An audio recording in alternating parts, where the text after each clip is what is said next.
I'm Bob Short, and this is Reflections on Georgia Politics, sponsored by the Duckworth Library at the University of Georgia, at Young Harris College, and the Richard B. Russell Library at the University of Georgia. Our guest today is Dan Ebersole, currently Georgia's state treasurer, who has a career in government that spans more than 35 years. Welcome, Dan. We're delighted to have you. Thank you, Bob. It's great to be with you. If we may, we'd like to divide our conversation today into three parts. First, you and your early life. Secondly, your longtime association with Governor Zell Miller. And finally, your work as custodian of Georgia's money. We know that you were originally from Pennsylvania. Tell us about how you got to Atlanta, Georgia. Well, I came here in June of 1974. I was a volunteer with the Mennonite Central Committee and assigned as an aide to Atlanta City Council member Charles Helms. Charles represented the in-town, downtown area. He had a fondness and a relationship with Lieutenant Governor candidate Zell Miller, and in the summer of '74, when I was first getting my sea legs in Georgia politics, Charlie volunteered me to be a volunteer with Lieutenant Governor Miller's campaign, and I first met Tom Houck at Tom Houck's house in Midtown one evening, where they explained what I could be doing as a full-time volunteer, and I signed on because the pay was right, and which was nothing. And I first met candidate Miller at the old Decatur Federal Sky Room in downtown Decatur at a debate, and signed on to the campaign. I was supposed to ask a question as if I was a member of the audience, even though I'd been on the campaign for a whole day. The Miller family loaned me their '60s Chevy, which had a 3-speed on the column, which I had to learn to drive, which resulted in a lot of neck injuries and back and forth. And so I just did what campaign volunteers did, just went out, leafleted, got up early, just doing a lot of things. We were based out of the old Penthouse Motel on 5th Street at the downtown connector, where Tom Houck and Walter Gordon and Shirley Franklin and numerous of other soon later to be famous folks volunteered. Judge Johnson, that's when I first met Ed. And I did that for about 6 weeks through the runoff, which went through, as I recall, the day after Labor Day of 1974. Then I went back to work with Charlie, went to graduate school, and then Zell, Lieutenant Governor Miller at that time, in January of '78, gave me the opportunity to be a Senate aide during the session and assigned to the Senate Research Office. Mm-hmm. And that continued, and then I worked on the 1978 Lieutenant Governor's reelection campaign, and then in September of '78, after the primary, became full-time at Senate Research. Mm-hmm. Tell us about the Senate Research Office. Lieutenant Governor Miller created that. Yes, sir. And because there was a need for professional staff support for the state senators, he created it. It was a great group of young, well-educated, motivated folks, and I fell in and really enjoyed what I got to do. I started to learn and quickly realized that follow the money was the place to go. So I got interested in the finance and appropriations processes, followed those, became deputy director when a vacancy occurred in 1979, and thank Lieutenant Governor Miller for giving me that opportunity. And then in April of 1980, went on the Senate campaign for about 5 months. That uphill battle. Like Hank Huckabee and Marty Pingree, who worked on unsuccessful congressional campaigns with Zell. I worked on the Senate campaign with Marty, and we learned a lot.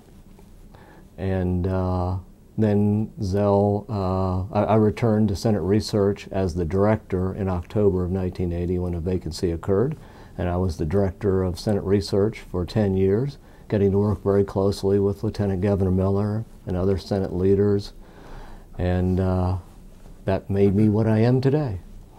Let's talk a little bit about that 1980 race. That was Lieutenant Governor Miller versus Senator Herman Talmadge and some other candidates. It got to be a very spirited contest. Yeah, it was uphill from the get-go. Senator Talmadge had a number of ethical challenges that we tried to exploit. Turned out that we just didn't have enough money, or we weren't able to generate enough paid media. We had, as I recall, we had 3 weeks of campaigns at the end during the campaign runoff, basically. And it was just too high of a mountain to climb. Dawson Mathis was the third candidate, as I recall. I just remember working very, very hard for many months, and with Marty, and just trying to mobilize a ground campaign. But without the money for media, we just never could get competitive. And but I think Governor Miller will tell folks that he learned more from the campaigns he lost than the campaigns he won. How did he react to that loss? You know, it was interesting. He was a relief, I would say, is the first. I just remember going up to his office after that, and he was very at peace with himself. He was ready to move on to the next chapter. I think he and Shirley went to New York for a couple days of theater that he always enjoyed, and there was never any second guessing about that campaign. It helped him focus on being an effective lieutenant governor, which meant that I think that was the first step for him getting his appointment power back. And that's an interesting story. Yeah, I wanted to talk to you about that. Let's recap that. And correct me if I'm wrong, but after he was elected lieutenant governor the first time, he decided to share power with the members of the Senate by creating a committee on committees. Yes, sir. To give the Senate leadership a voice in the appointments. Now, how did that work out? Well, as he described it, it was a noble experiment that failed. You're exactly right. The Committee on Committees was formed in the 75 session, made up of the Lieutenant Governor, Senate President Pro Tem, and the Senate Majority Leader. What you had in the 1981 session, which 1980 was the failed Senate campaign. In 81, you had the majority leader's race to replace Jack Riley. Jack was the longtime majority leader senator from Savannah. He did not run for re-election in 1980. That created a race for majority leader. Frank Eldridge was the rules chairman, and Tom Allgood and he were in the race for majority leader. My recollection is that Senator Allgood prevailed by 1 vote. That created some leadership turmoil in the Senate, among the senators. There was some uncertainty as to where the power was headed and who was going to be in charge. And with 3 folks in a 3-headed leadership structure, created a good bit of uncertainty and instability in the Senate in the 81 session and 82 heading into the 82 session. Then what happened, Zell got reelected. You had a leadership race, as I recall. Joe Kennedy was running for pro tem against Al Holloway. Al had been the longtime pro tem.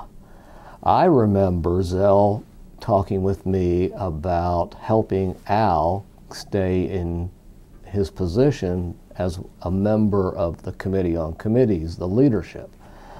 And I have a clear recollection, Governor Miller may have a different recollection, but I have a recollection of suggesting to Governor Miller that instead of helping Senator Holloway retain his position, that he ought to consider restoring the power of the lieutenant governor, where the lieutenant governor was clearly and solely the leader of the Senate.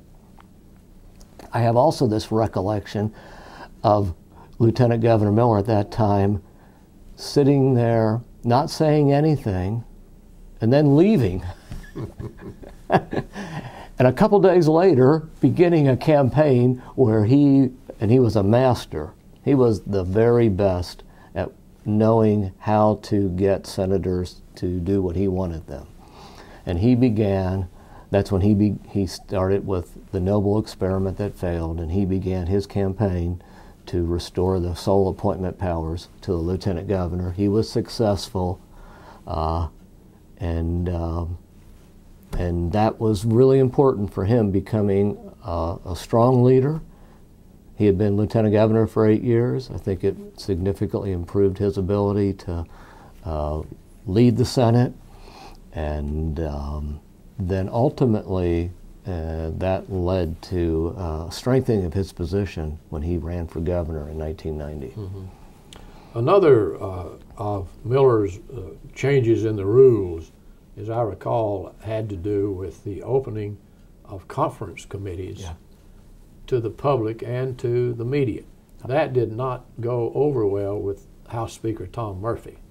Do you remember that? Only, I was not a Senate employee, and that was 1975, as I recall, when Zell refused to allow senators to participate in closed conference committees. The Senate, as I recall, he got the Senate to pass a rule that all conference committees would be open. Senators would only participate in an open conference committee. The House had a completely opposite approach. I know that the Senate and Lieutenant Governor Miller prevailed. As a little aside, the ACLU gave Lieutenant Governor Miller an award for open government as a result of that. Mm-hmm. That also added fuel to the feud between the Lieutenant Governor and the Speaker. What is your opinion of that feud, and was that good for the legislature? I think Richard Hyatt characterized it the best as sibling rivalry, where it was an inevitable conflict between two strong-willed individuals who were creatures of the legislative process, who felt strongly that their body had a right and a duty to represent their constituents, and that you had a difference of philosophy on many matters, but both were there were two individuals who felt very, very strongly about their positions. In Richard's biography of Governor Miller, he mentioned that if it hadn't been for Miss Shirley, there might have been bloodshed between the two.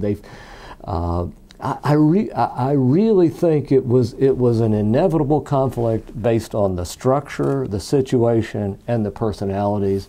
I think ultimately it was to the benefit of Georgians, because it was a free exchange of ideologies, of proposals, that is the inevitable nature of the political process to resolve those conflicts. Mm-hmm. So those two had enormous respect for each other, though.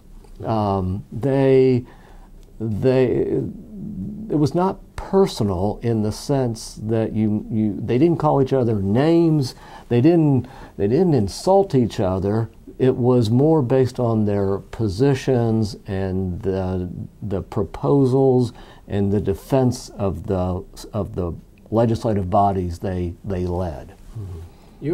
You worked in the Senate for how many years? 12, sir, from 1978 through 1990, the end of 1990. When the lieutenant governor went out of office. Yes, sir. What are some of your fondest memories of working in the Senate? I think the relationships with the senators, the difference between the 80s and today, in my opinion, is that most senators stayed in Atlanta in a hotel, and as opposed to today, I think probably half of the folks commute. When you are, I read somewhere, someone said, when you're playing poker with someone till 3 o'clock in the morning, it's hard to get up in the well of the Senate the next morning and insult their integrity.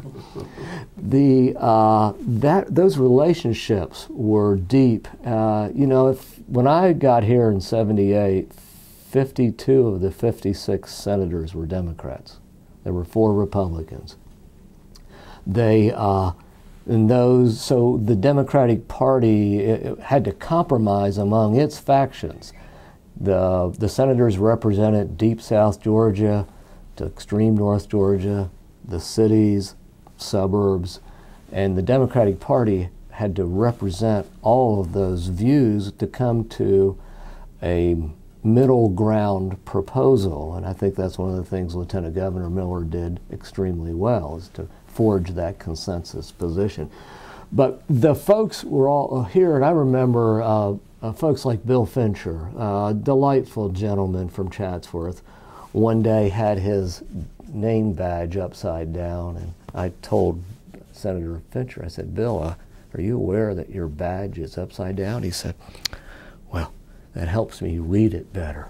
That kind of self-effacing humor by the gentleman. I remember Al Holloway one time, I would follow the conference committee on the budget, and they would go all weekend. They would be here all night, Sunday night. And one time he came and put his arm around me and said, I want to thank you for what you're doing.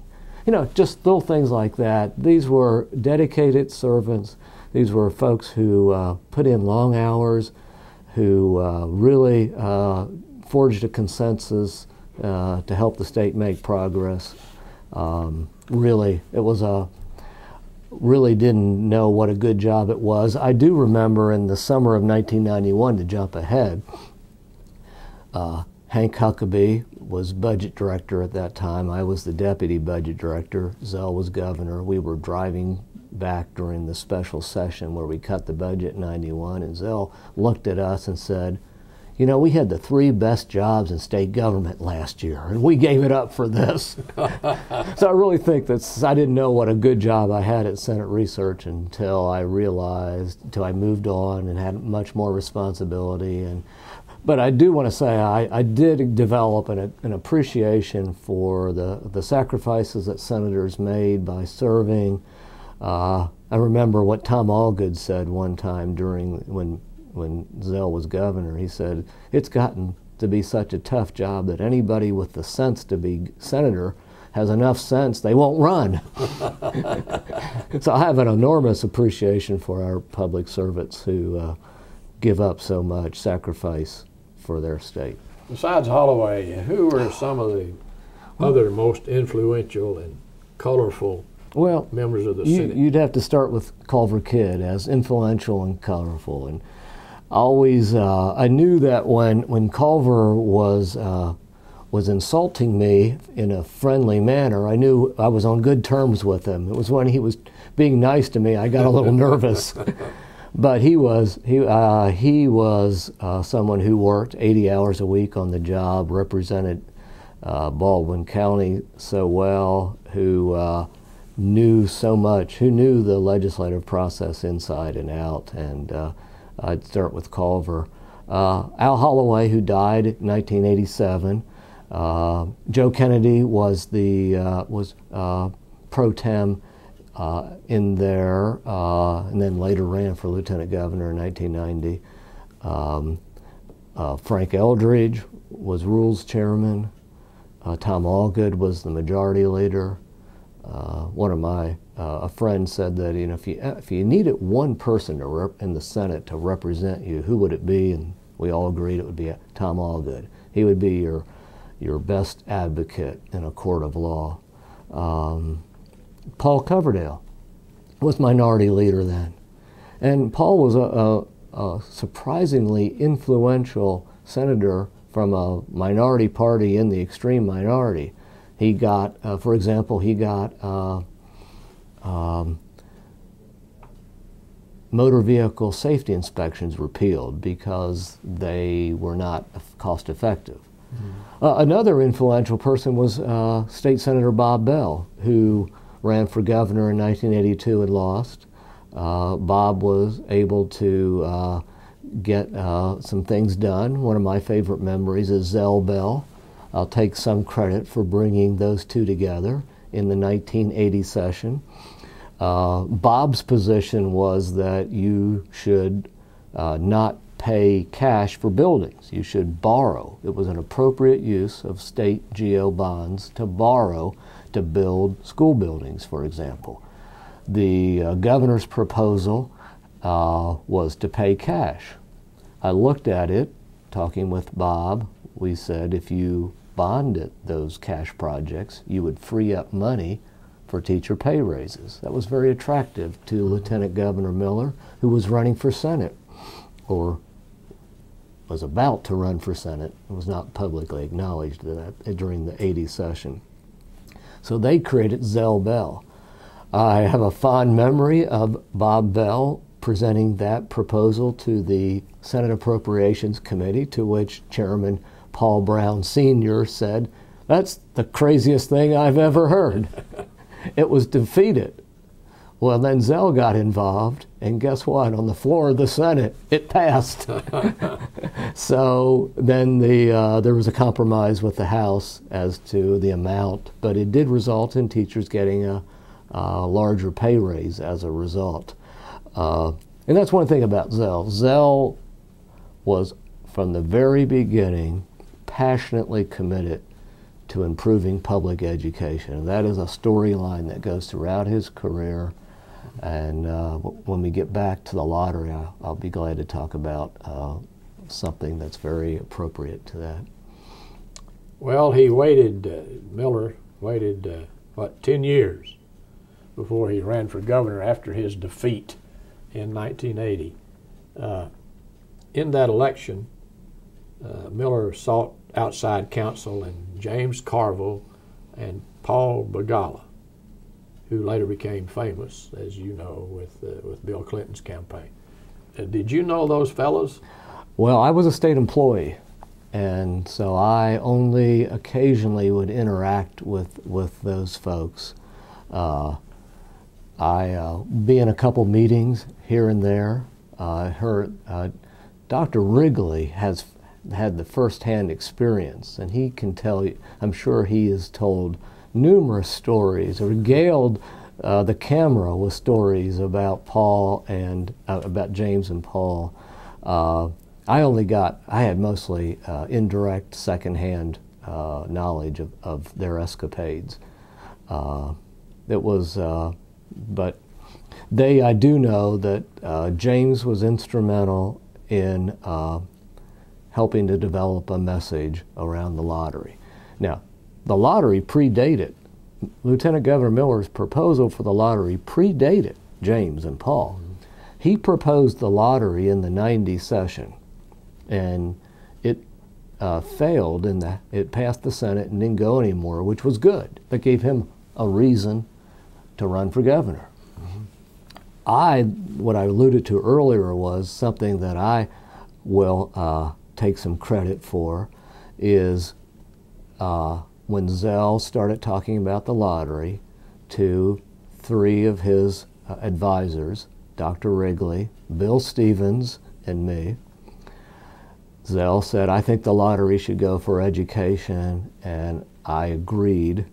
I agreed heartily, and we then, mostly with Dr. Wrigley's lead, developed a campaign platform where the lottery would go for education. We made it clear. Part of the milieu was that the Florida lottery was widely perceived as being ineffective to helping education, that lottery dollars came in and state funds went right out. It was a leaky sieve.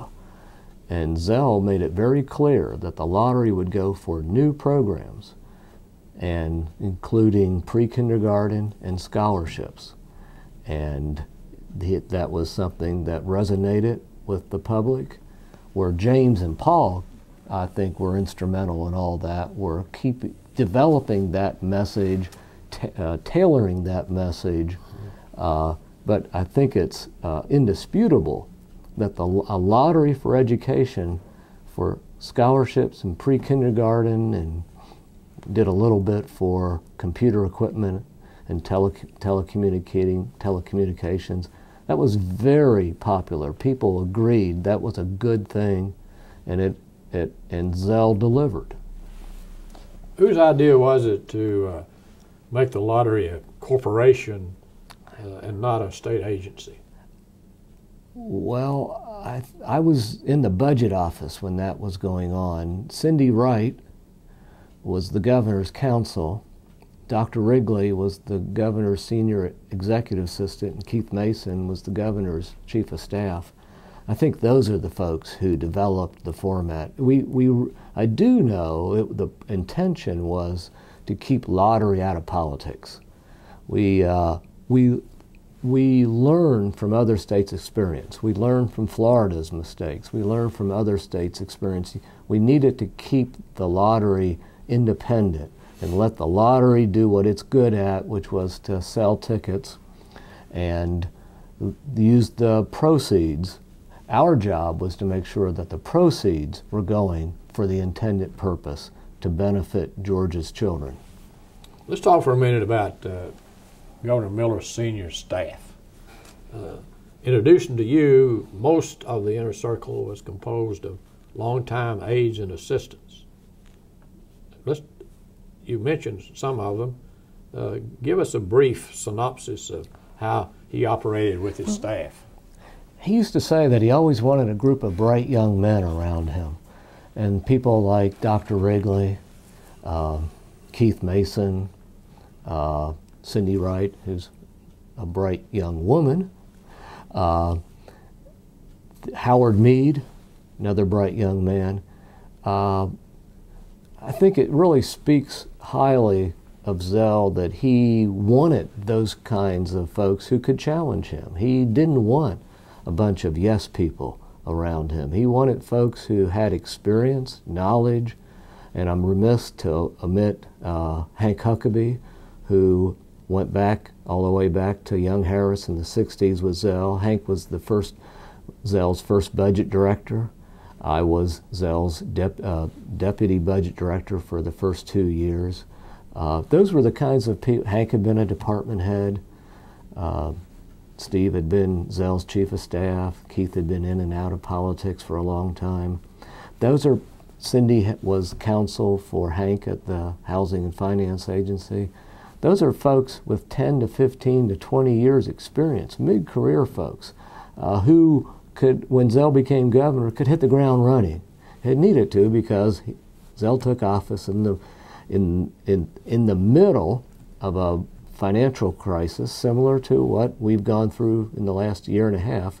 We didn't realize that we were in the middle of it, unfortunately, until about June of 1991. And that's when the bottom started to fall out of the budget. And I do remember in the Friday before the July 4th holiday, Dr. Thomason was the governor's revenue and economic advisor and revenue estimator since Maddox. Hank Thomason came in to tell Hank Huckabee and me, I think we might have a budget problem. We might have a big budget problem. I'll let you know the first thing Monday morning. And guess what? We had a big budget problem. We had missed the revenue estimate markedly, and we then developed a plan to address it through a special session. The plan was for agencies to submit 10% cuts by program, and it was brutal. It was gruesome, but we did that. We had a special session. We laid off some 800 state employees.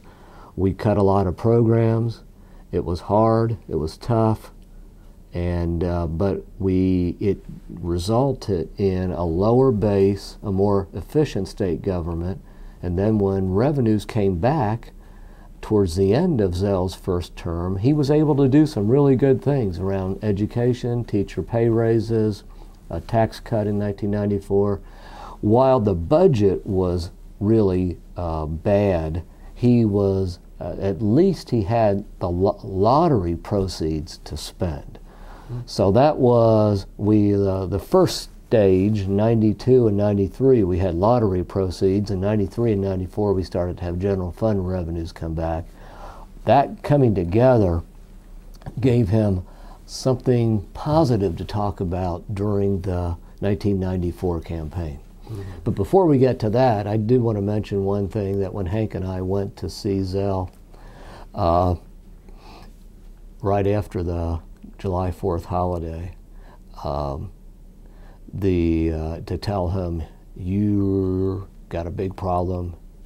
It's unavoidable to have a special session to cut the budget. You're going to have to repeal some of the good things you got approved in that 92 budget. You're going to have to eliminate them or defer them. And I remember his reaction was to first go to the window, which is a classic. That's when we know things are really, really bad. When he came back from the window, he said, "So what am I supposed to say? I've got a revenue estimator who can't estimate and a revenue collector who can't collect." I said, "Yeah, that's pretty much it." Zell was not very happy, but he got over it. He buckled down. He did the hard work that was needed. He showed leadership. We had some. What we did was, which I think may be unique in Georgia history. He convened the conferees of the House and Senate to the mansion, where we wrote the budget.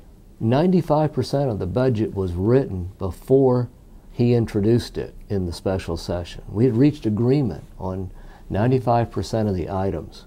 We had at least 3 meetings. I remember we would meet in the basement of the mansion. We would, the first meeting, Governor Miller laid out his proposal. The second meeting, we came back and we started to mark it up, make changes, reach agreement. The third one, we came back and finished it up, and then that third product became his budget introduction. So the budget passed in about 2 weeks of the special session. We passed the budget long before congressional reapportionment was finished in the 91 special session. There are 2 funny stories that if I could relate from that process. One was I was at the second session where we were starting to write the budget. I was seated across from Speaker Murphy, and we were going through each department, and we would say, okay, here's the governor's proposal. House, Senate would say a little bit.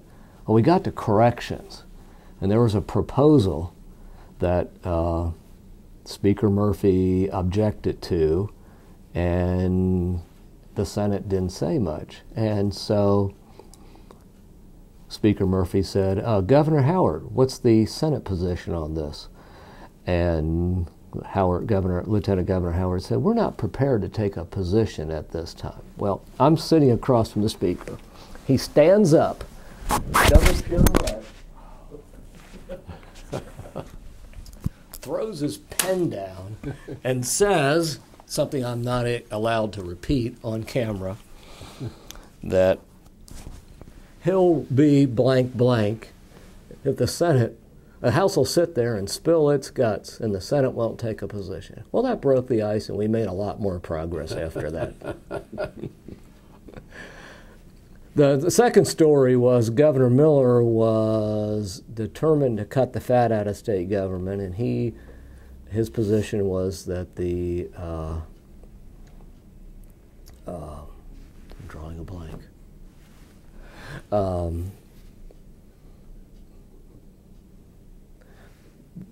The university co-op extension, the cooperative extension service had a lot of fat. And he was proposing, remember, we're asking all agencies to cut their budget by 10%. Well, his first proposal to the legislature was a 42% cut to co-op. I believe, if memory serves me, we compromised with the legislature at 28%, which was a substantial cut. In his address to the legislature, he said that their job is not to advise homeowners about brown spots on azaleas. They had strayed from their mission. So Majority Leader Wayne Garner was one of the conferees, and he tells us during the meeting that his co-op extension agent called up and said, "Senator Garner, I've been told that you might cut our budget by 10%, to which Wayne replied, "I can assure you for a fact we will not cut your budget by 10%. It ended up being 28. Dan, what comes to mind when I mention the word rebound? Well, that's a fascinating story because it shows Governor Miller's approach of wanting to continue to make progress in state government even in the worst of times. He was not content to sit back and wait. He was determined to make progress. Unfortunately, the only way to make progress was to raise some fees, license tag fees primarily. A little story about that. We were meeting, Senator Terrell Starr came in, and he was the Appropriations Committee chair at that time. The proposal was to change the fee from a one-time fee of my recollection was $35 to an annual fee of $35. And Terrell came in and said, "Governor Miller, my constituents are upset about having to pay an annual fee." And Governor Miller said, "Well, we wanted to make this a prestigious tag." And so we have to pay more. So those were fairly controversial, those fees. But he got most of them through, and we used it to give some pay raises, to fund the Georgia Research Alliance, to do some other things in education. Betsy Weltner was the Arts Council director at that time, and I believe she deserves the credit for coming up with the name Rebound, Georgia Rebound. That was the name of his recovery program. Yes, sir. In the 1992 session. Let's talk for a minute about your legislative priorities. In addition to Hope scholarships and pre-kindergarten, Miller also had some initiatives in the field of justice and taxes, removal of taxes on groceries and that sort of thing. Well, Zell was, in my opinion, the best governor because he changed state government. He improved state government, but it was all about making the state better, improving education. He was an activist governor. His campaign slogan from 1990 was "The Georgia That Can Be," and that was an extensive document with lots of things he wanted to get done. Remember, I was in the budget office in 1991 and 1992. All I was doing was cutting. I was doing bad things. Dr. Wrigley and Keith and Cindy were over in the governor's office doing constructive things. They were passing 40 bills each of the first 2 years. Former State Senator Frank Albert, a Republican of Augusta, Richmond County. It was famous for a quote. Zell was having legislators to the mansion for breakfast. And Frank said Governor Miller doesn't need a floor leader, he just needs a chef. We passed 40 out of 41 bills each of the first 2 years. It was an unbelievable accomplishment. And then in 93 and 94, we got a little bit more focused on doing passing fewer bills, but more larger encompassing bills headed into a re-election campaign. Rick Dent came on as press secretary in 93, and he's famous for a quote of saying that in the 94 session, Miller passed 11 out of 11 bills, a grand slam. One of those was in the 94 session was passing a tax cut. And that was a little bit of a risk. It was a $100 million tax cut for children and seniors. There was an increase in the exemption. I remember Governor Miller calling the leadership in the afternoon before he was going to announce his tax cut. And he said, "I'm having a press conference at 9 o'clock tomorrow morning. I'm going to announce a $100 million tax cut. I'm cutting that money out of my revenue estimate." He said, "You all are welcome to join me at that press conference. If you're there, you'll get some credit. If not, I'll take all the credit." Then I'm getting on an airplane and going around the state doing 6 press conferences. I'm going to pass this tax cut with or without your help. What would you like to do? Well, guess what? They got on board. I think that's an example of how he was so effective in as governor. He knew how to use the tools that he had, but they were tools that were to benefit the state and its people. During that time, he was enhancing the lottery, and the lottery passed as a constitutional amendment, proposed constitutional amendment in the 91 session. An aside there was, I think the tally of House members was off by 1. That's how good a job the staff and the floor, we had great floor leaders then. The House floor leaders were Dubose Porter, Thurbert Baker, and Jeanette Jameson, a great team. And I think they nailed down the vote count to within 1 vote, which is very impressive. So then in the 92 session, the enabling legislation was passed so that we could get the lottery up and running as quickly as possible. I don't think it's a secret to know that Zell's an impatient person who wants to get as much done in as quick a short a time as possible. So when the lottery passed, we were able to get it going. Then in the 93 session, we prospectively budget. We budgeted money in the 93 session in the 94 budget because the lottery got up and running in June of 93, as I recall. So we were ready to get going with the lottery as soon as possible.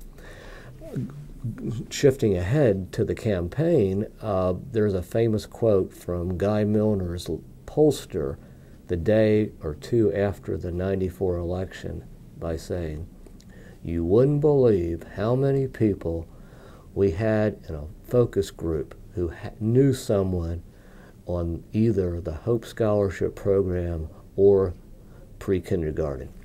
By getting those programs up and running as soon as possible, it was good for the state. You'll never find a more popular program than Hope or pre-K.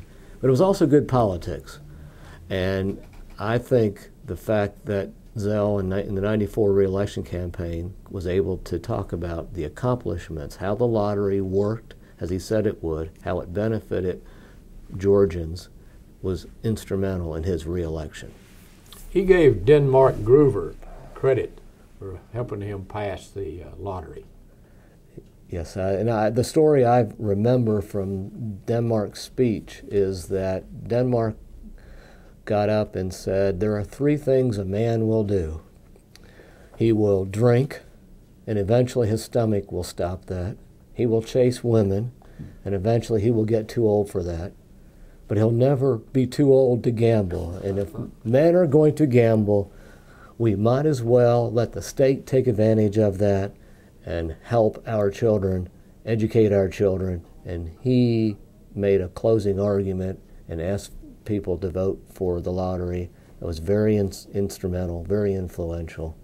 And Denmark and Zell had a very close relationship, very unique. It was very respectful. Denmark was someone like Culver Kidd, who got up in the morning, started writing legislation, ended the day by reading legislation, consummate, very accomplished, and you're very familiar with the term grooverized, what he could do if he was not helping you. So they worked very closely together, and it's probably something that would be a footnote in history, but needs to be recorded. Let's talk for a minute about 1994. Governor Miller, after having promised he would only serve one term, announced that he would, in fact, run again. What were his legislative plans at that point for a new term?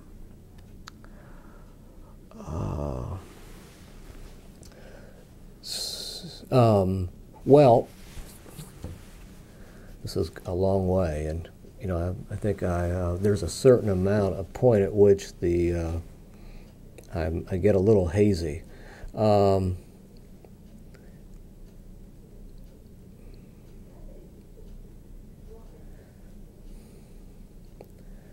Well, he wanted to run for re-election because he had unfinished business. The recession of '91 that caused the budget cuts caused him to not be able to do everything he wanted to in his first term. I remember what Hank Huckabee said one time early in about '92, saying the reason Zell doesn't want to run for a second term is that he wants to do 8 years worth of work in 4. Well, we needed 8 years to get 12 years worth of work done.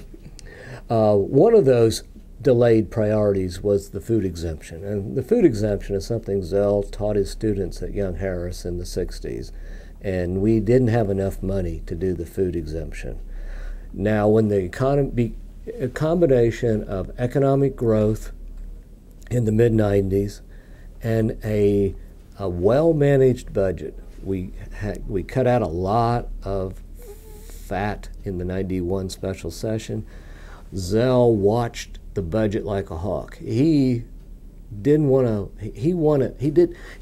to make sure that we didn't have any waste in state government, so that all the new money could go primarily to promote education. He watched the position count like a hawk. One of the hardest things in the world was to get Zell to agree to adding a state employee. He really had to be convinced that that was a critical position. And it was always doing more with less, or at least the same amount of money. So then in the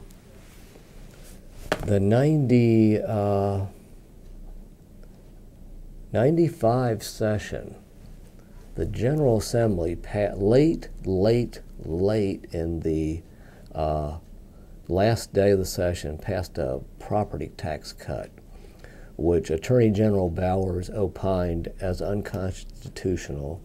Zell vetoed it, and then we quickly developed work on proposing the food exemption.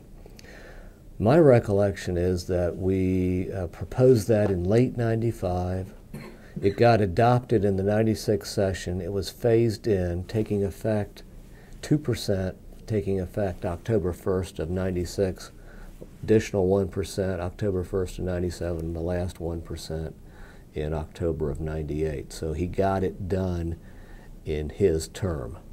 And that's really amazing. I mean, probably something that he doesn't get the credit he deserves for that food exemption. It provides an enormous benefit to low and moderate income working families.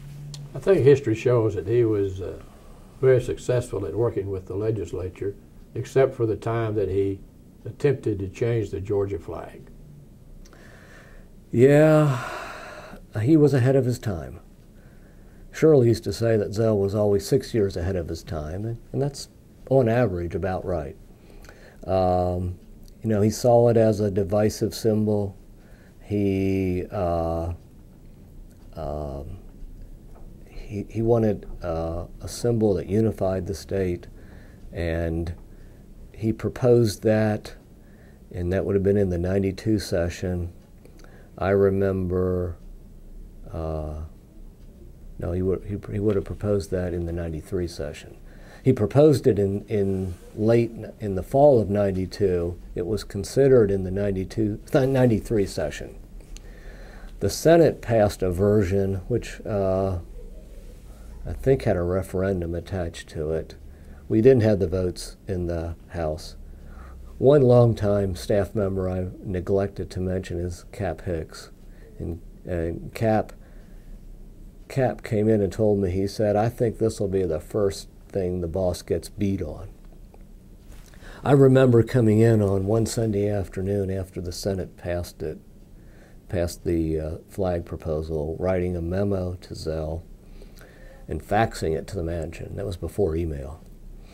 And sending it and saying, we don't have the votes, we can't pass this, and I think we need to pull the plug. He agreed. He wrote a memo. He wrote a letter to Bill Lee at House Rules asking Bill not to proceed, and really his first significant defeat. It was just one of those things where he was a leader. He showed leadership, but he was too far ahead of his time. Looking back over the election of 1994, you had a difficult time, not in the primary, but in the general election. And that seemed to be the period when the Republican Party in Georgia really began to move forward. You're right. I think you had the suburbanization of the Republican Party in the early 90s. Johnny Isaacson was the nominee. Johnny's an outstanding public servant, someone who served his state admirably, and he ran a very good campaign. He focused, one of his advertisements was to stand in front of the now Coverdale Legislative Office building as an example of waste and excess. But you had a conservative wave in '94. It was a backlash to some of Bill Clinton's proposals. Don Johnson got elected in '92 and got defeated in '94. So you saw the beginnings of rural Democrats vote Republican in state elections, not federal elections. As I mentioned earlier, I think the thing that that made the difference was the Hope Scholarship in pre-kindergarten. Cobb County, as I recall, and hopefully somebody can look this up, but Cobb County, I believe, went for Zell over Johnny, and that was his home county. I attribute some of that to the lottery spending. These are folks who valued public education, who saw what Governor Miller was doing in education as a good thing. It was good for their kids, and they wanted him to be around to make sure that those good things, hope and pre-K, would continue. Miller will forever be known for the Hope Scholarship Program and the pre-K program, but there were other legislative efforts that, for example, Preservation 2000.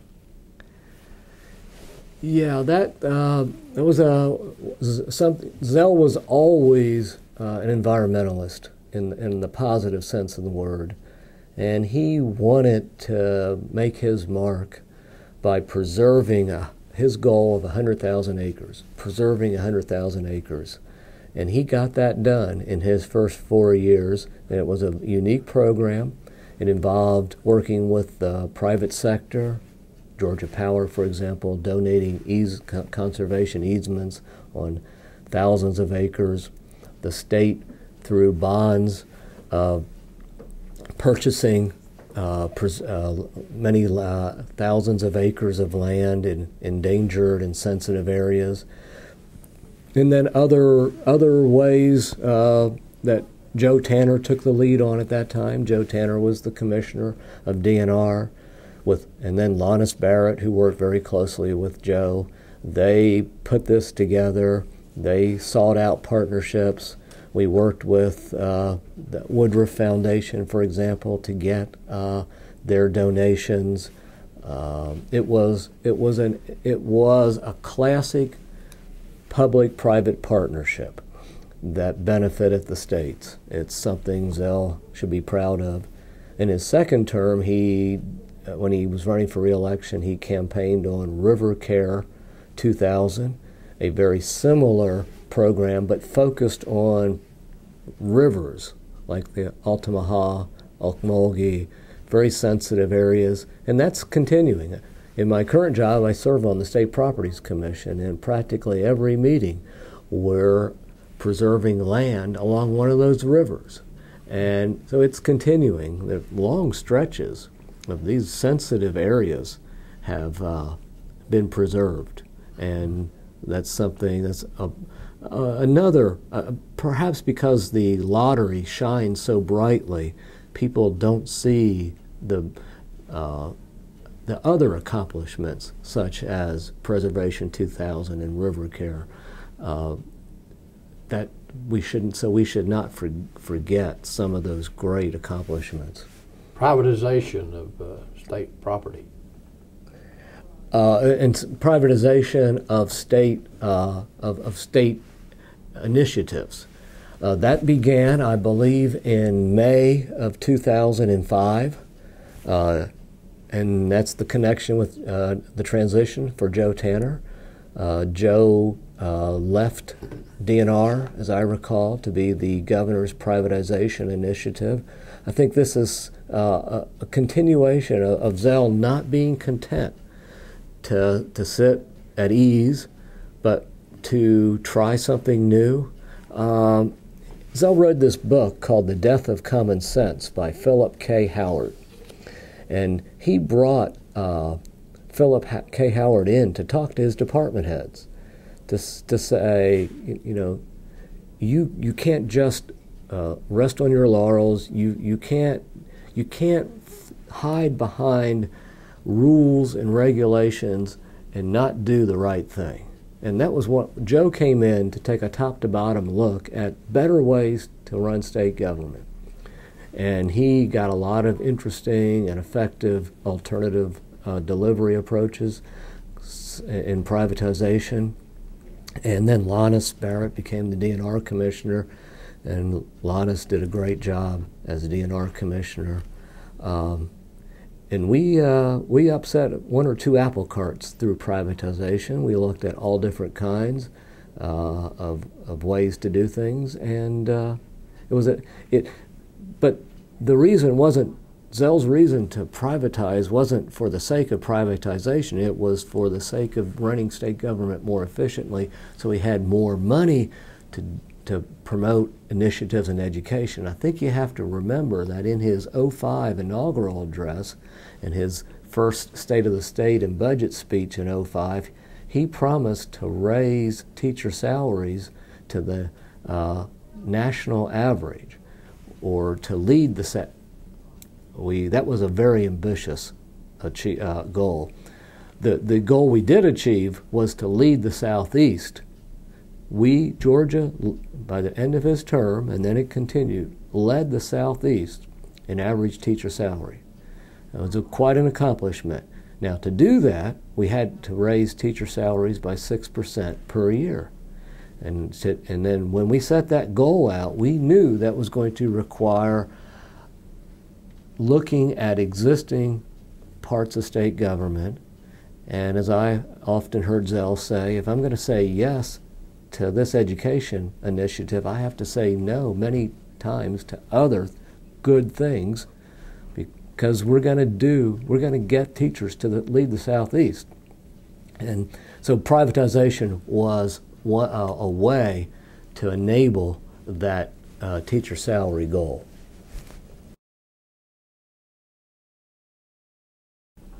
Dan, I'd like to talk to you for a minute about another Ebersole who served in the governor's office, your wife, Sarah.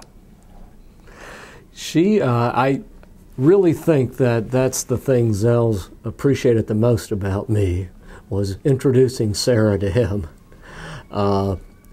Shirley used to say that she could always tell when Zell was talking to Sarah because he used a different tone of voice, a lot nicer.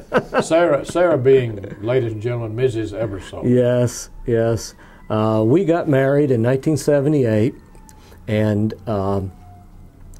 I was on the 78 campaign, working at 100 hours a week, perhaps, maybe less. And Sarah was volunteering, and she had a journalism master's degree, so she was buying media, and she helped Zell save some money on buying some radio spots, and that really impressed him. And he was impressed with her, so he hired her to work in the lieutenant governor's office, and eventually she became his press secretary. And then we had children, and she stayed in the lieutenant governor's office until 1988. We had 2 children. It was a very demanding job. She went to Georgia Tech for 2 years. When Zell became governor, he brought her back as his speechwriter, and they had a very close relationship. One time I remember walking from the governor's office across the street to OPB for some meetings, and Zell's walking down the street reading a speech draft. And he says, "Sarah is so good. She gets inside my head like no one else. She is so good." Looked at me, "You're okay too." So, the only funny thing is, in the summer of 1994, during the re-election campaign, I was the acting chief of staff, and Sarah ostensibly reported to me. We all know that she reported directly to the governor, and he drew the organizational chart so that he had direct access to Sarah. We would work on speeches together, and she's a great writer. And you'll see that when you read some of the books that Zell's written. He has a great deal of respect and affection and appreciation for the wonderful job that she always did for him. There's another Miller aide that we haven't talked about, and that is Bill Burson. You worked with Bill. What was he like? Bill was an interesting character. Bill was always very good to me. When I was in Senate Research, and Bill was the administrative director for the lieutenant governor's office, I would work with Bill on matters involving administrative paperwork, and he was always very good to me. I remember talking with him during the 1980 presidential campaign when Jimmy Carter was running for re-election, and in inimitable style of Bill Burson, he said, "If Jimmy Carter needs my vote to get re-elected, he is out of luck." Well, explain to them why. Well, Jimmy Carter abolished the elected office of lieutenant governor, the elected office of state treasurer in 1972, putting Bill Burson out of work. And I was not involved. I was a college student at that time, and I don't know all the stories. Bob, you know them. But Bill was a great writer, a man of great passion. There was always a little bit of an edge. You could tell when Burson had written something because it had an edge to it. Yeah. And well, he had quite a career. You know, he worked with Governor Talmadge and Senator Talmadge in Washington. He came back to Georgia and worked for Governor Sanders as a speechwriter, and then he became director of probation. And then during the Maddox administration, he was the director of the Department of Family and Children's Services, and created quite quite a controversy with his war on hunger that people, some elected officials didn't particularly care for. So he had a great background in government. I do remember Bill Shipp writing a column in late 1979 describing Bill Burson as Zell's, quote, wool hat weapon. Dan, when people who know him speak of Zell Miller, they usually use words like stubborn, courageous, tough. If you could use one word to describe him, what would it be? Leader. Zell was and is a great leader. He's someone who would develop a plan and a policy, a proposal to fix a problem, to make progress for the state. He knew how to get it done. He knew how to accomplish that. And he would get it done, he would implement it, and then he would go on to the next problem. Leadership it's very demanding. There's an element of risk. It's part of that being 6 years ahead of your time.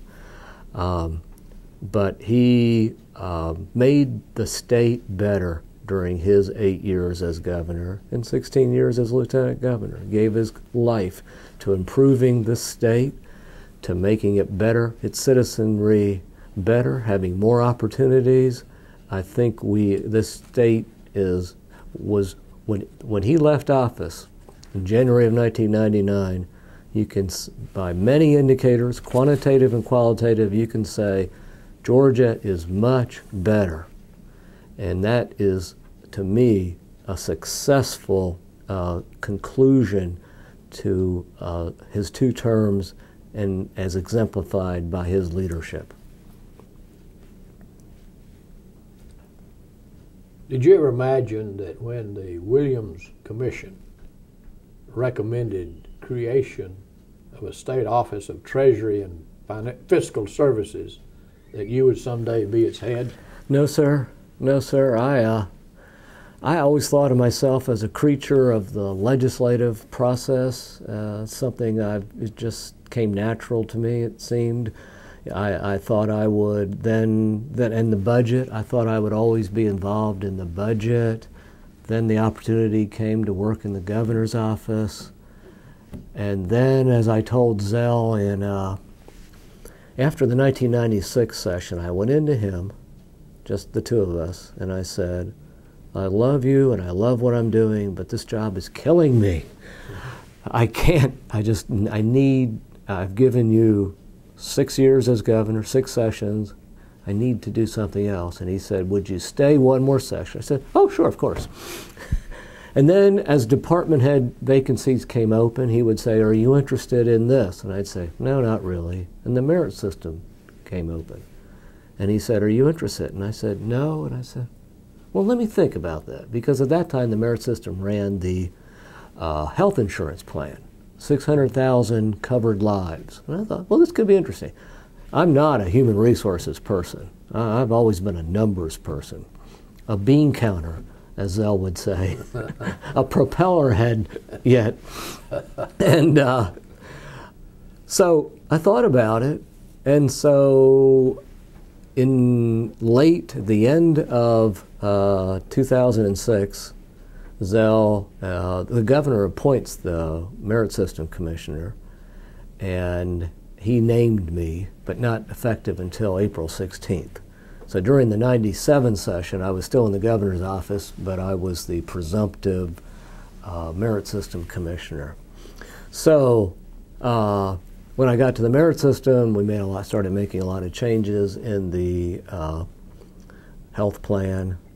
I was also, we had, in 1996, Governor Miller had, as of July 1st of 96, Governor Miller had, quote, abolished the merit system. What that meant, that is, all new hires starting July 1st of 96 were no longer covered by the merit system rules and regulations. They were exempt. They were non-covered. And so a a lot of people said that's the end of the merit system.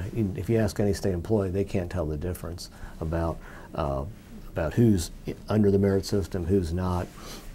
So we were implementing a lot of those Williams Commission and also some of Joe Tanner's Privatization Commission recommendations. Then in the fall of '97, the incumbent at the Office of Treasury and Fiscal Services was moving on, and I had a chance for this job, and I'm thinking, yeah, this is managing money. This is back to what I'm more comfortable with. A former Merit System Commissioner came in as I was leaving to say, you're doing the right thing. It's a lot easier to manage money than people. Money does what you tell it, unlike people. So I went, this job as director works for the State Depository Board, chaired by the governor. Governor Miller got the Depository Board to name me as the director of the Office of State Treasurer, Office of Treasury and Fiscal Services, effective December 1st of '97. And I've been there ever since. If I could tell one little, when Zell swore me in to this position, my deeply religious parents were there, and they heard him say about how loyal I've been to him, and that one of the things I've done for him over the years was to, quote, cuss out a critic, to which my father looked at kind of like, he said, what? I explained later that that's just a generic term for explaining to department heads why they did the wrong thing and correcting them. So I've been there ever since, and it's been an honor and a pleasure to serve the taxpayers in my 32 years as a state employee. Well, you've been very busy. What do you do in your spare time? Read a little. I don't have many hobbies. I remember when I got to OPB in January of 1991, and the longtime employees there were like, well, you know, does Governor Miller golf? No. Does he play tennis? No. Well, what does he do? I said, he works all the time, and so should you. So I've always enjoyed working. I don't have many hobbies.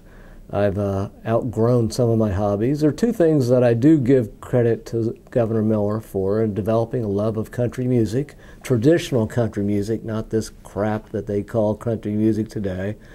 The George Jones and the Don Williams, and so that's what I love to listen to, old-timey country music, bluegrass, and Zell. I would not have developed that love without him. Another thing I did develop my own, but he helped nurture, was baseball. All the Miller people were baseball fanatics. And I think that some of that has to do with the nature of the game. You know, it's a strategic game. There's a lot going on. It's a numbers. Baseball fans like to keep statistics, and all of the Miller people were baseball fanatics, and I still am. I have season tickets with the Braves. Sarah and I enjoy just sitting there watching Bobby Cox, see what his move is. So. Well, we've discussed in length the accomplishments of Zell Miller as governor. Let's talk about the accomplishments of Dan Ebersole. What do you consider as your major accomplishments in state government? Well, I think I have faithfully and dutifully served the taxpayers without embarrassment. I've done some good things. I've helped Zell Miller do his job as governor, his job as lieutenant governor, providing senators fair and accurate and impartial information.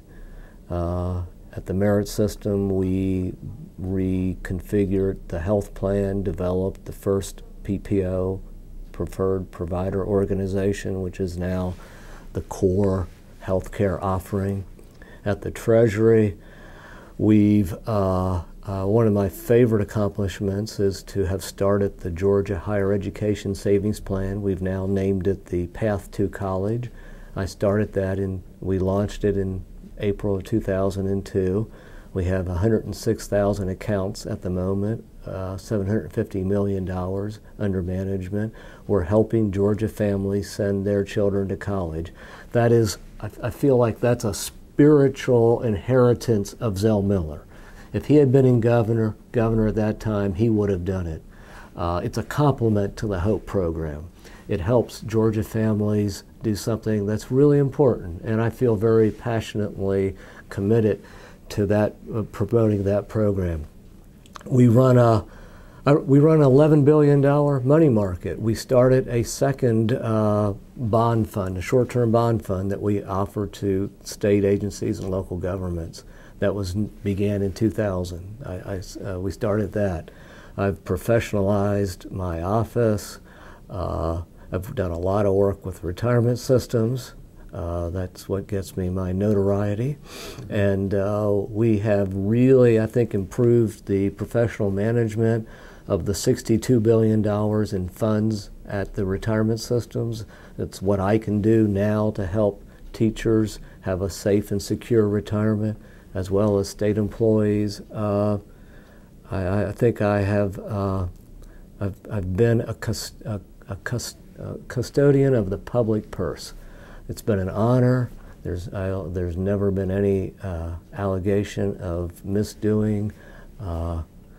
My motto has been "Dare to be dull," and to keep a low profile and just do the job, do it well, go home, and feel good about it. Have we missed anything? Can I tell the Don Williams story? Yeah. I'm just this kid from Pennsylvania who Zell embraced. He took a chance. We went to Rome, and Don Williams in Rome did a benefit concert. It was a free concert, and I didn't know anything about country music. And that's the first time. And first time I heard Amanda was from Don Williams live, and I think that really is, Don Williams got me interested in country music, because that was electric. But this Yankee comes in, and the goal was to get everybody's name and address who attended, and zip codes were fairly new, and I was walking around the audience helping people remember their zip code.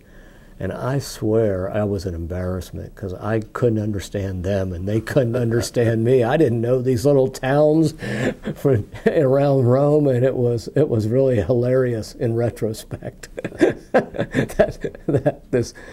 that they did let me do that. But that's one last thing. Zell would if he thought that you would do a good job, that you were dedicated and you were honest, he'd give you a chance. And 35 and a half years later, here I am.